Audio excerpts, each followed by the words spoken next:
Surprise, surprise! Amberlynn Reid does not have cancer. She got the results a week and a half ago, and because her YouTube channel is dying, she decided to drag out the situation to gaslight her audience to get some attention to help make more money on YouTube. She's not making the money that she used to. So what does she do? What does that little skank do? Tries to manipulate everyone. She lies to everyone, and she does not care. She only cares about herself, her money, and food. And her audience are also super angry. At this point, whenever something will happen to Amberlynn in the future, I will never feel bad for her. Never in a million years. I don't care what happens to her at this point. What she did was not okay. It was not funny. All in the name of YouTube money. Because nobody cares about her anymore. She's boring, boring, boring.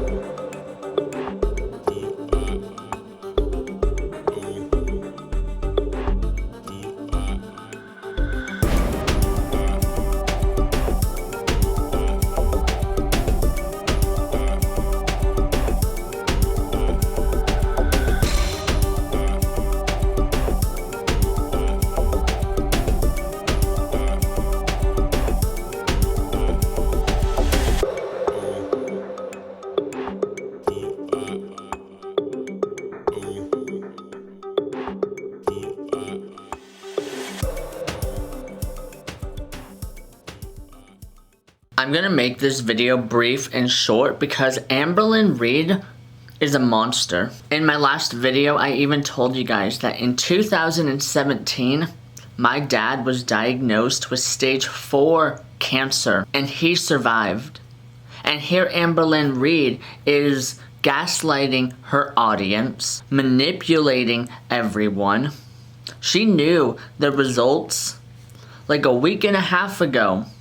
But because of her dying channel, she's trying to get as much money out of this situation. It's not funny, Amberlynn. You need help. You don't deserve anything good in life, and I am done with people like you. There's something mentally ill and twisted in your head, and you are lucky that I just woke up. That I don't have the energy to overreact. Because what you did, Amberlynn, oh, no, no, no, no, no. This is why you will never get anywhere in life. Even in her thumbnail, you guys, that she uploaded about the situation, she made it look super sad to try to fool everyone to thinking she has cancer. Because it's clickbait. It's clickbait. All she had to do was make a fun, smiley, happy thumbnail because she doesn't have cancer. She played us all. I'm glad that she does not have cancer. Let's admit that. I'm glad that she doesn't. But what she does have is a large kidney stone. And that's the reason why she had blood in her urine. I'm gonna go, you guys, because this is not right. This is not okay.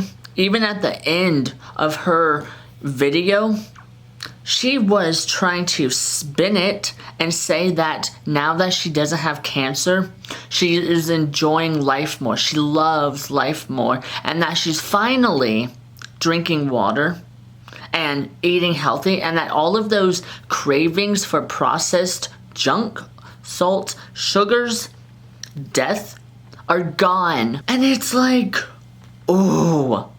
So yesterday, I had to take the day off to myself because what she did was not okay. And I knew if I was going to make this update for you guys, that I would have been the most hated person on the face of the planet. Cussed her out. I would have started screaming and yelling at the camera. Alright, you guys, well, I'm gonna go, but I hope you enjoyed not even enjoyed this video. What am I saying? Like, this whole situation is just really messed up.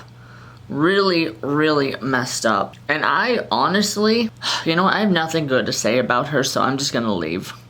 Bye, guys. Starting off with my CT scan results, and I kind of want to go through how I found out. I woke up today with no call from my doctor, and I do have like this portal thing going through the imaging center that I went to get the CT scan. They said that the results might be on there even before my doctor calls me, so I was like, okay. Like, I woke up and I immediately was like, let me check that. Well, I saw the results, and I got to see the results of like each one of my organs. It showed that I have a hernia, which I've known that. I actually got it from getting a full hysterectomy, a 21-inch incision. So yeah, they said that that might happen to me, and it did. So I knew I had that, but that was in the results. And then something else I knew that I had is I have a benign tumor on my adrenal gland, which is actually pretty common. I've known about this for years, so I knew that. But the big thing that I was looking for was,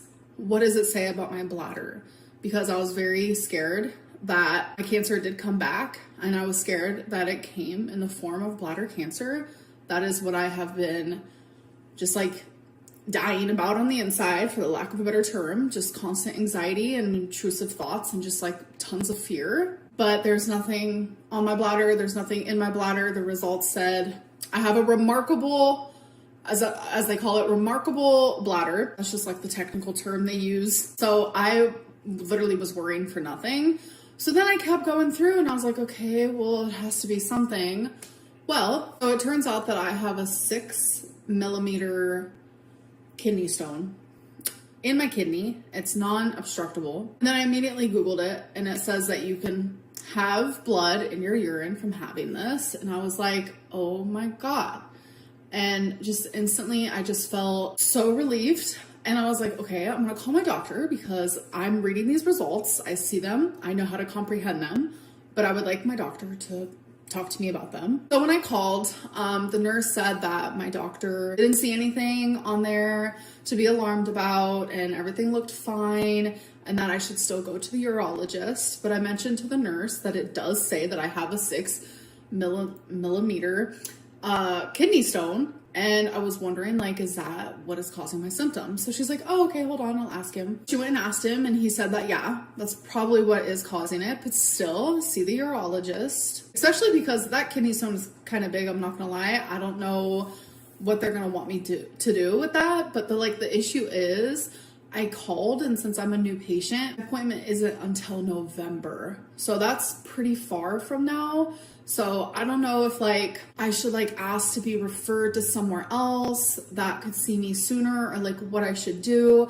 I'm kind of like in a conflicting area right now. But ultimately, I just feel kind of stupid for feeling so scared that something worse was wrong with me. Like, a kidney stone isn't a good thing, but it's very common. I've had them before, and it's much better than the alternative. I just feel bad because I have worried a lot of you. A lot of you have reached out to me and been so sweet and so kind and so supportive, and it like makes me emotional, and I just appreciate so many of you. You guys have no idea like the good vibes and thoughts, and I know that I don't believe in God, as I am agnostic, but so many of you have prayed for me, and in my opinion, that's just another version of sending out positive thoughts. So all the positive thoughts, all the positive vibes, I have felt them so much recently, and I just appreciate you guys so much.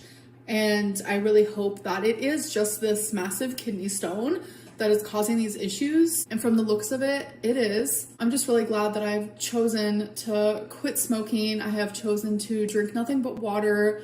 Yeah, I had a small icy at the movie theater like recently, like over a week ago, but it's like, I'm not gonna be perfect, but like I no longer drink soda, and I am making better changes to my life every single day. And wow, I just feel super relieved. And it's like, I just love life. I love life so much, and life is beautiful. It can be hard, but it's like worth it. And like I said, I thought I was going towards doom. I thought it was my end. During my whole uterine cancer journey, I completely disassociated. It's almost as if it didn't even happen to me as a person.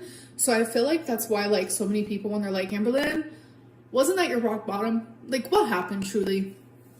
Honestly, it's because I disassociated the whole time. I felt unreal.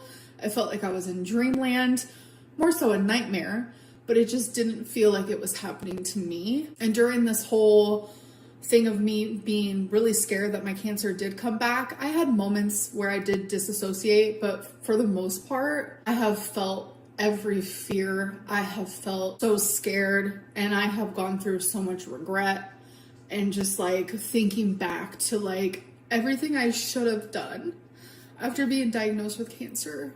And I was like, fuck, I might have really fucked up. It's like just feeling all those things and having this scare, like it just really puts things into perspective for me. And I just want to continue making positive choices in my life. I'm not the beacon of health. I have health problems. I'm 33 years old, and every day I just get older. I don't want to continue looking back saying, I should have done that.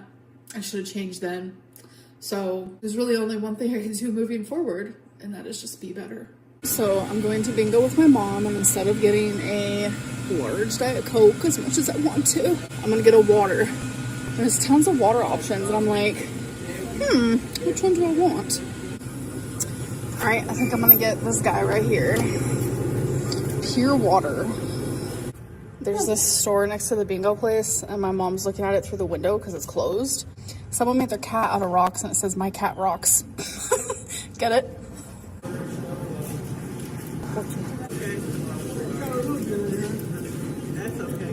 So I'm currently outside with Twinkie, but I just want to let you know that I won at bingo 3 times. I literally have no idea how it happened, but it did. Sometimes I get lucky and I'll win multiple times a night, but then I won't win for months. It doesn't make sense. So I want to give just a little bit of an update on semaglutide and how I'm doing on it. So tomorrow is actually going to be my 3rd shot. And so far it's doing the job. But I also, like I've said, I've been sober. So I no longer have those like munchies bothering me every single day and night. But I've noticed since being sober and also taking semaglutide, I'm able to have things like this. You guys saw me when I hauled this. They are sour cream and onion corn puffs, and I love them. They're so good. But I'm able to enjoy a few and then move on with my day. Food is not like consuming my mind anymore. Like I no longer have like food noise. No, things aren't perfect. I would say Wednesday I was the hungriest. I don't really know what that was about.